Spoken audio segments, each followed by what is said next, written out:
Kasalukuyan ang nagtitaping ang Bad Genius, ang Thai blockbuster movie na ina-adapt ng Viva One into a digital series at pagbibida ni Atasha Mulak. At tanda nga ng Abante during the story conference, natanong si Atasha kung ano sa tingin niya ang kanyang bad and genius sides. Tila nahirapang mag-isip ng bad ang naturalisang mabait na anak ni Aga Mulak at Charlene Gonzalez, maski ang Abante nahirapan for her. Ha ha ha.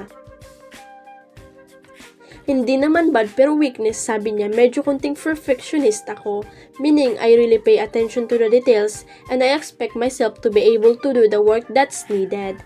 Gets naman Abante, gifted visual artist din kasi si Atasha. In fact, kung regular visitor ka ng Instagram accounts ng mga Mulaks, mapapansin mong paminsan-minsan na ibinibida ni na Aga at Charlene ang mga painting ni Atasha na talaga namang kakaiba.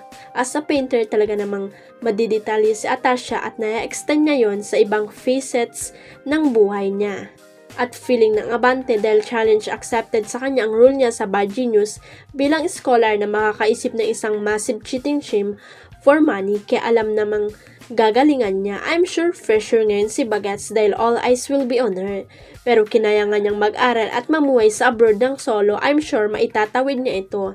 Samantala sa genius side naman, sabi niya, in terms of genius, siguro po yung high school and college life ko. I was kinda like a nerd. I was tried to make sure I did my best with my school, with my academics. Nagbunga naman ang pagiging nerd niyang iyon dahil she graduated with honors sa Nottingham Trent University sa United Kingdom kung saan business degree ang kanyang tinapos. Totoo nga ba ang mga kumakalat na chika ngayong sa social media kung saan sinasabing magkarelasyon ang kapamilya star na sina Seijan Aranilla at Jella Ataide? Sa isa sa mga episode ng Showbiz Update na ipinalabas noong Biyernes, March 28, isa sa mga naging topic ni Ogie Diaz at ng mga kasamahan ang dalawang star magic artist. Ayon sa mga nasagap niyang balita, magjowa na raw sina Seijan at Jella. Aba, mag-boyfriend at mag-girlfriend na raw. Diba si Ria Ataide, si Sanjo Marudo, letter C, yung kapatid naman daw si Jella, letter C rin daw, saad ni Ogie. Pagpapatuloy pa niya, si Seijan Aranilla, si Santino raw, magjowa na raw. Ngunit duda raw ang talent manager showbiz insider sa kanyang naging source dahil wala namang announcement ang dalawa tungkol rito. Baka naman puppy love lang, hirit pa ni Ogie. Sa ngayon ay wala pa namang payag sina Seijan at Jella tungkol sa issue. Nagkasama ang dalawa sa kapamilya hit series na Senior High at High Street.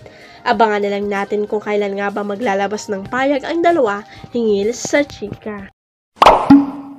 Huwag kalimutang i-click ang subscribe button at i-ring ang notification bell para sa latest at legit chika updates.